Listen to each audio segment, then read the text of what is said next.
नमस्कार दोस्तों, लक्ष्मी ट्यूटोरियल में आप सभी का स्वागत है। पर्यावरण पारिस्थितिकी से चैप्टर जैव विविधता का संरक्षण, उससे और कुछ प्रश्नों को मैंने तैयार किया है। तो पहला कथन देखते हैं हम। ये जो है राष्ट्रीय जैव विविधता प्राधिकरण के संदर्भ में है ये कथन, और हमें बताना है इसमें से सत्य कौन सा है। पहला कथन है, जैव विविधता अधिनियम 2002 के अंतर्गत राष्ट्रीय जैव विविधता प्राधिकरण का गठन किया गया। तो इसका जो गठन किया गया था राष्ट्रीय जैव विविधता प्राधिकरण का, तो ये जैव विविधता अधिनियम 2002 के अंतर्गत किया गया था। और इसका काम क्या है, इसका उद्देश्य क्या है, ये जान लेते हैं कि भारत की समृद्ध जैव विविधता के ज्ञान को संरक्षित रखकर भावी पीढ़ियों के कल्याण के लिए लाभ वितरण की प्रक्रिया को सुनिश्चित करना इसका उद्देश्य है। और क्या है, विदेशी नागरिकों, संस्थानों और कंपनियों, जो विदेशी नागरिक संस्था या फिर कंपनी है, वो किसी विदेशी को अनुसंधान के परिणामों को सुलभ कराने के अनुरोध संबंधी सभी मामले का निपटारा करता है। चौथा है, इसकी अनुशंसा के बिना आनुवंशिक एवं जैविक संसाधनों से संबंधित बौद्धिक संपदा अधिकार हेतु आवेदन नहीं किए जा सकते। इसका ये भी है कि इसकी अनुशंसा के बिना, इसके परामर्श के बिना आनुवंशिक जैविक संसाधनों से संबंधित बौद्धिक संपदा अधिकार के लिए आवेदन नहीं किए जा सकते। उसके आवेदन के लिए इसकी अनुशंसा बहुत जरूरी है, इसके बिना नहीं हो सकता। और ये सभी कथन बिल्कुल सही है। ये किससे संबंधित थे?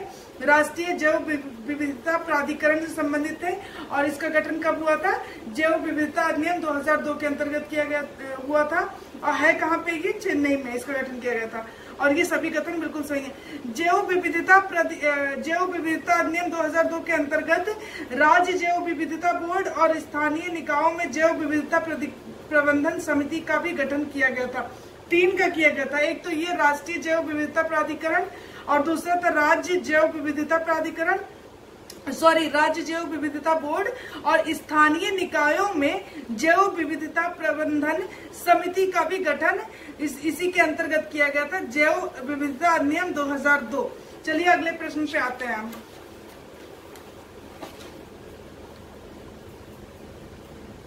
अगला है, इसमें हमें क्या करना है कि असत्य कथन का मतलब कौन सा कथन गलत है वो देखना है। ये किससे रिलेटेड है? राज्य जैव विविधता बोर्ड। अभी हमने देखा था कि राज्य जैव विविधता बोर्ड, इसका भी गठन किसके अंतर्गत किया गया था? इसका भी गठन जैव विविधता अधिनियम 2002 के अंतर्गत किया गया था। तो इसके संदर्भ में कुछ कथन दिए गए। पहला तो कथन यही है कि इसका गठन जैव विविधता अधिनियम 2002 के अंतर्गत किया गया था। दूसरा है, भारतीय नागरिकों अथवा संगठनों को वाणिज्यिक उपयोग, भारतीय नागरिक और जो संगठन है उनको वाणिज्यिक उपयोग के लिए आयात किए जाने वाले किसी भी जैविक संसाधन के बारे में संबंधित राज्य जैव विविधता बोर्ड को पहले से सूचना देनी होगी। ये जो भारतीय नागरिक और संगठन है उनको वाणिज्यिक उपयोग के लिए जो वो इंपोर्ट करते हैं कोई किसी भी जैविक संसाधन को, उससे संबंधित वो जहाँ पे है उससे संबंधित जो राज्य जैव विविधता बोर्ड होगा उसे पहले सूचना देनी होगी।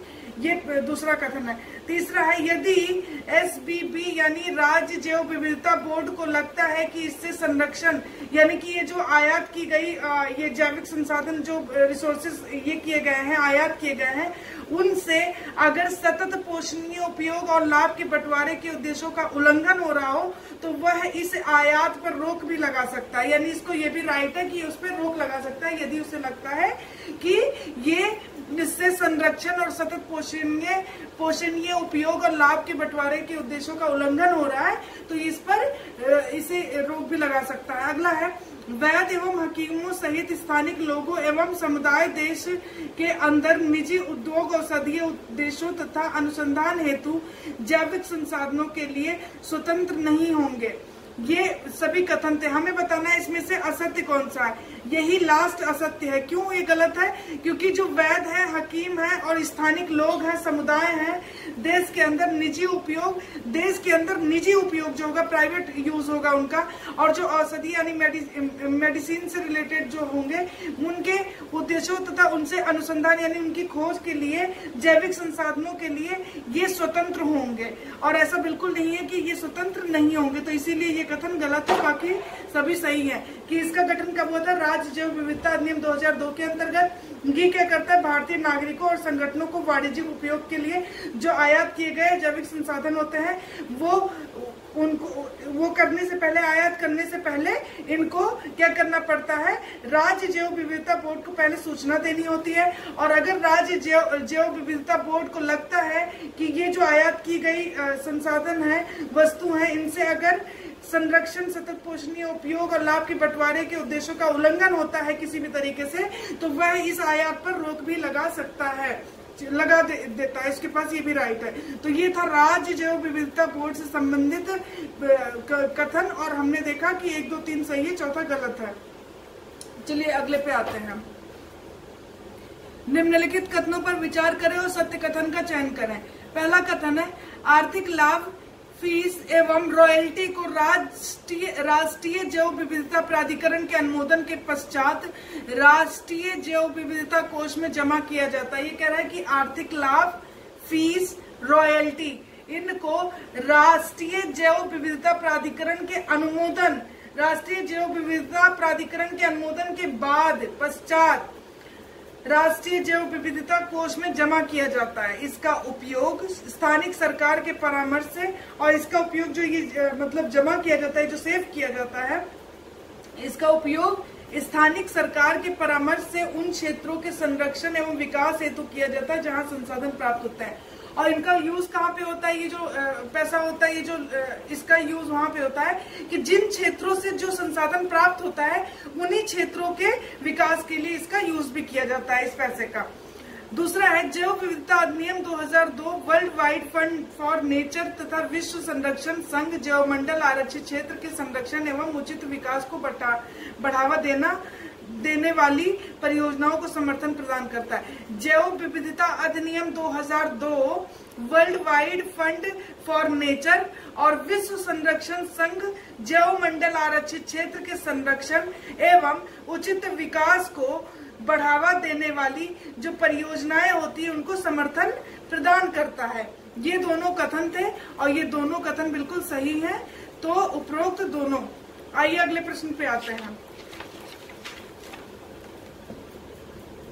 इसमें हमें बताना है कि कौन सा कथन सही है। जैव विविधता संरक्षण स्कीम के अंतर्गत उपघटक, यानी जैव विविधता संरक्षण स्कीम के अंतर्गत जो उपघटक है, इसके 2 उपघटक हैं। तो हमें देखना है कि ये जो ऊपर दोनों कथन दिए गए हैं क्या यही इसके 2 उपघटक हैं। तो देखते हैं, ये है जैव विविधता संरक्षण स्कीम। जैव विविधता संरक्षण स्कीम के अंतर्गत उपघटकों के संबंध में उपरोक्त कथन में सत्य है। कौन सा सत्य है देखते हैं। जैव विविधता घटक में जैव विविधता के बारे में, जैव विविधता घटक ये पहला घटक है। जैव विविधता घटक ये पहला घटक है। इसमें क्या होता है, जैव विविधता के बारे में कन्वेंशन संबंधी क्रियाकलाप राष्ट्रीय जैव विविधता प्राधिकरण के लिए सहायता मिलती है। ये पहला कथन है। दूसरा घटक जो है जैव सुरक्षा घटक, ये दूसरा उपघटक है इसका, जैव विविधता संरक्षण का। तो इसमें क्या करते हैं, जैव सुरक्षा घटक में आनुवांशिकी अभियांत्रिकी मूल्यांकन समिति, कार्टाजेना जैव सुरक्षा प्रोटोकॉल या फिर नागोया कुआलालंपुर अनुपूरक दायित्व एवं निराकरण प्रोटोकॉल आदि संबंधित क्रियाकलाप शामिल है। दूसरे वाले में क्या है कि आनुवांशिक इंजीनियरिंग जो होती है और उसका मूल्यांकन समिति, और कार्टाजेना जैव सुरक्षा प्रोटोकॉल जो प्रोटोकॉल्स हुए थे उनके बारे में, और नागोया कुआलालंपुर अनुपूरक दायित्व और निराकरण प्रोटोकॉल आदि संबंधित क्रियाकलाप इसमें शामिल है। तो ये जैव सुरक्षा घटक दूसरा है और पहला था जैव विविधता घटक। तो ये दोनों ही इसके जैव विविधता संरक्षण स्कीम के अंतर्गत उपघटक है और ये दोनों ही कथन बिल्कुल सही हैं। पहला था जैव विविधता घटक और दूसरा था जैव सुरक्षा घटक। जैव सुरक्षा घटक में क्या किया गया है, जो ये प्रोटोकॉल्स वगैरह है, कार्टाजेना जैव सुरक्षा प्रोटोकॉल, नागोया और ये निराकरण प्रोटोकॉल आदि, इससे जो क्रियाकलाप होते हैं वो इसमें शामिल होते हैं। और पहले में जैव विविधता घटक में क्या था कि जैव विविधता के बारे में कन्वेंशन संबंधी जो क्रियाकलाप होते हैं, राष्ट्रीय जैव विविधता प्राधिकरण के लिए जो सहायता होती है, वो सब इसमें शामिल होते हैं। अगले प्रश्न पे आते हैं। निम्नलिखित कथनों में से सत्य कथन का चयन करें। पहला कथन है, पर्यावरण वन और जलवायु परिवर्तन मंत्रालय, पर्यावरण वन और जलवायु परिवर्तन मंत्रालय पर्यावरण अधिनियम 1986, पर्यावरण अधिनियम 1986 के अधीन खतरनाक सूक्ष्म जीवों आनुवांशिकी रूप से जीवों या कोशिकाओं का विनिर्माण और प्रयोग संबंध प्रावधान है। ये कह रहा है पर्यावरण, वन और जलवायु परिवर्तन मंत्रालय पर्यावरण अधिनियम 1986 के अधीन खतरनाक सूक्ष्म जीवों, आनुवांशिक रूप से अभियांत्रिकी जीवों या कोशिकाओं का विनिर्माण प्रयोग संबंध प्रावधान है।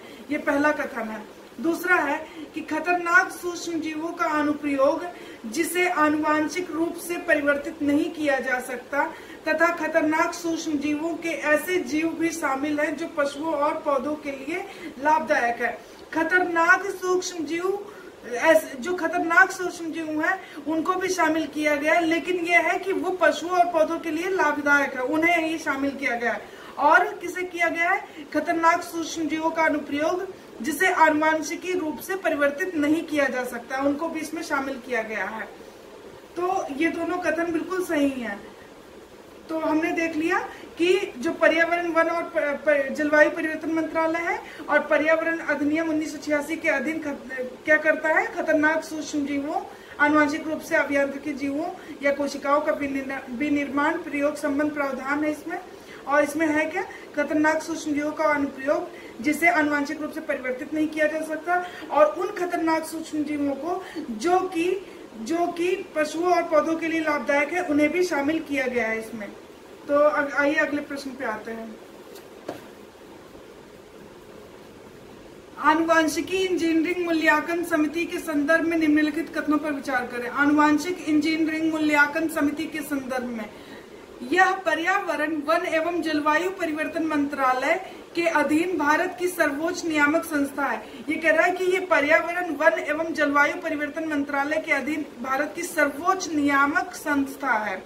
दूसरा है कि पर्यावरण दृष्टिकोण से अनुसंधान, औद्योगिक उत्पादन में खतरनाक सूक्ष्म जीवों और आनुवांशिक सामग्री के टुकड़ों के बड़े पैमाने पर उपयोग संबंधी गतिविधियों को मंजूरी के मामले पर गौर करती है। इसका और क्या काम है कि जो पर्यावरण की दृष्टि से जो अनुसंधान होते हैं यानी खोजें होती हैं और औद्योगिक उत्पादन जो होते हैं, उसमें जो खतरनाक सूक्ष्मजीव और आनुवांशिक सामग्री के जो टुकड़े होते हैं जिनका यूज किया जाता है बहुत बड़े पैमाने पर, उनकी गतिविधियों की मंजूरी के मामले में ये गौर करती है। तीसरा है कि पर्यावरण में आनुवांशिक रूप से इंजीनियरिंग किए गए जीवों और उत्पादों को जारी करने संबंधी प्रस्तावों को मंजूरी के लिए जिम्मेदार भी है।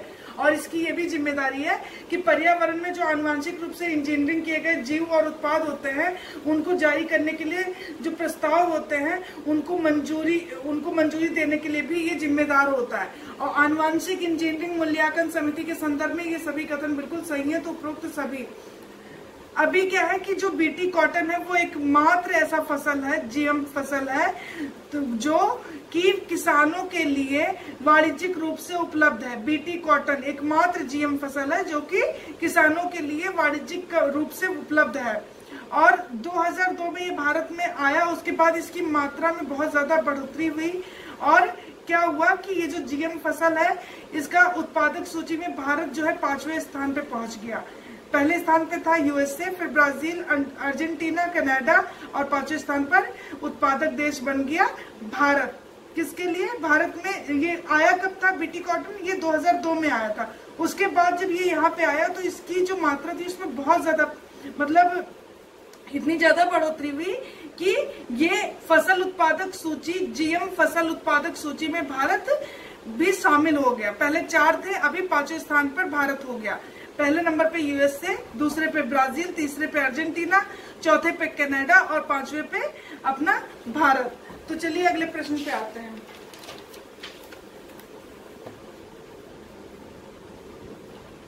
जीएम फसल उत्पादक सूची में भारत का स्थान है। अभी मैंने आपको बताया कि पहले पे यूएसए, ब्राजील, अर्जेंटीना, कनाडा, तो 5वें स्थान पर भारत है। और ये आया कब तक जो है भारत में? ये 2002 में आया था, वर्ष 2002 में आया था। चलिए अगले प्रश्न पे आते हैं।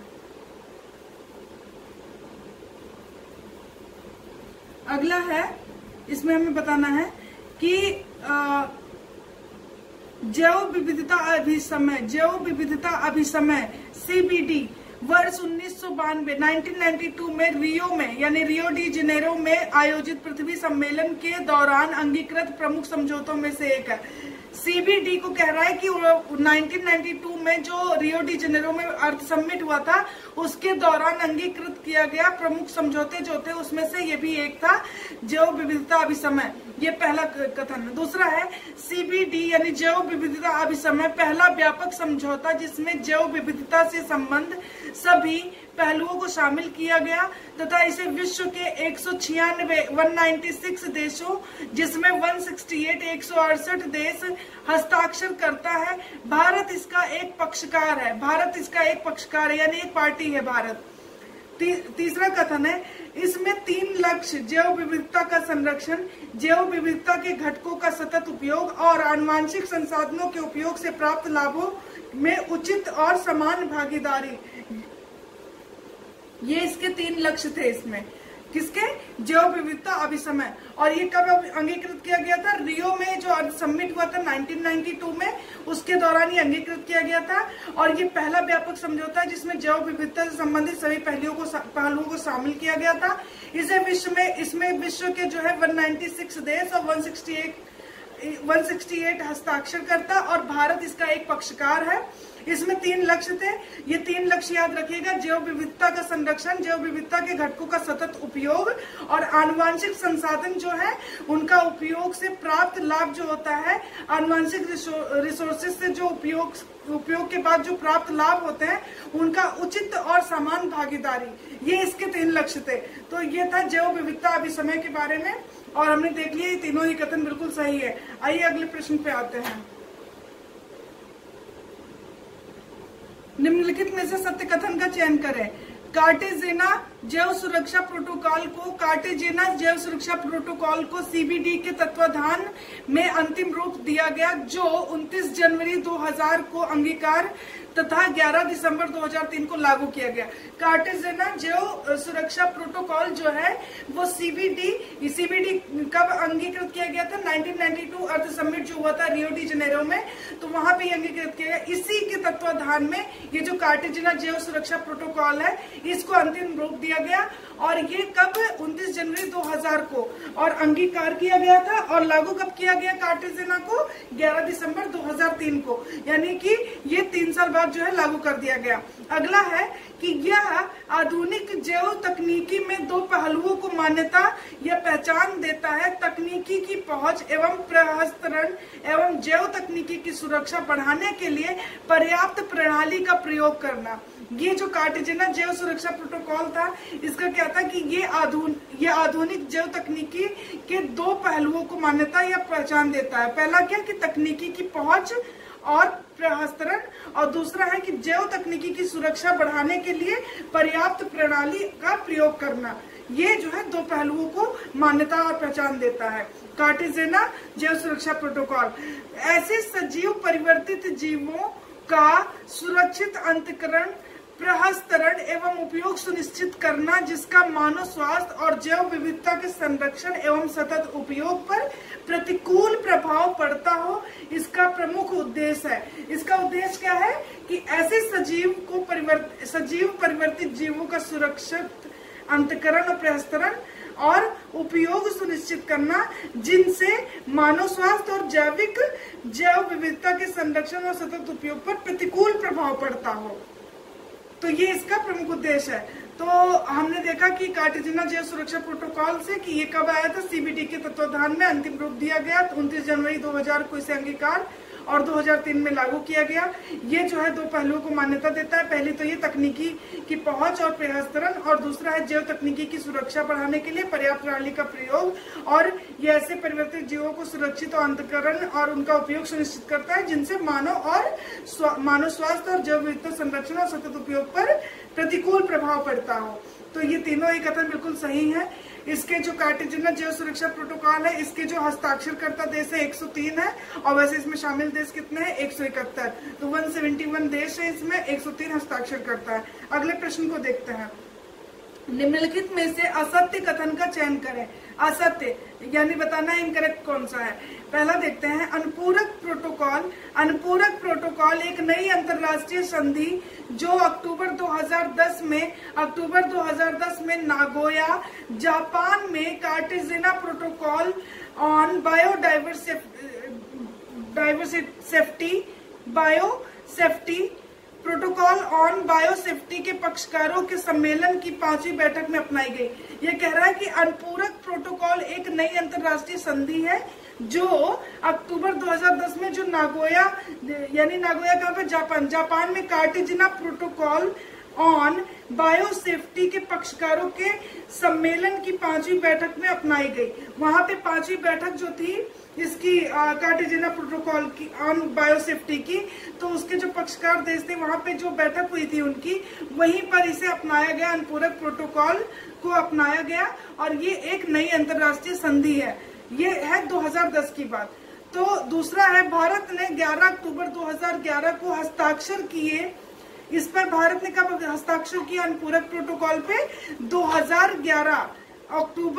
11 अक्टूबर 2011 को हस्ताक्षर किया था भारत ने, और दिसंबर 2014 को इसका अनुसमर्थन किया गया।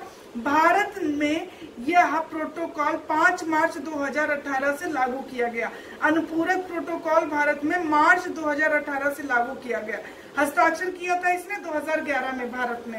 तो हमें इसमें से असत्य कथन का चयन करना था, कोई भी इनकरेक्ट नहीं है, ना तो पहला ना ही दूसरा। ये अनुपूरक प्रोटोकॉल के बारे में था। एक नई अंतर्राष्ट्रीय संधि है, अक्टूबर 2010 में नागोया, यानी जापान का जो नागोया, वहां पे Cartagena protocol on bio safety के जो पक्षकार देश थे उनकी जो बैठक हुई थी, सम्मेलन हुआ था, वो 5वीं बैठक थी, उसी में इसे अपनाया गया था और भारत इसमें हस्ताक्षर किया 2011 में। दिसंबर 2014 में इसका समर्थन हुआ और उसके बाद भारत ने यह लागू कब किया? मार्च 2018 में भारत ने लागू कर दिया था। ये अनुपूरक प्रोटोकॉल से संबंधित दोनों कथन थे और दोनों ही कथन बिल्कुल सही है। तो ना तो पहला गलत है ना ही दूसरा, इसमें हमें असत्य कथन का चयन करना था। आज के लिए इतना ही। अगर आपको वीडियो अच्छा लगता है तो आप प्लीज लाइक और सब्सक्राइब करें। Thank you.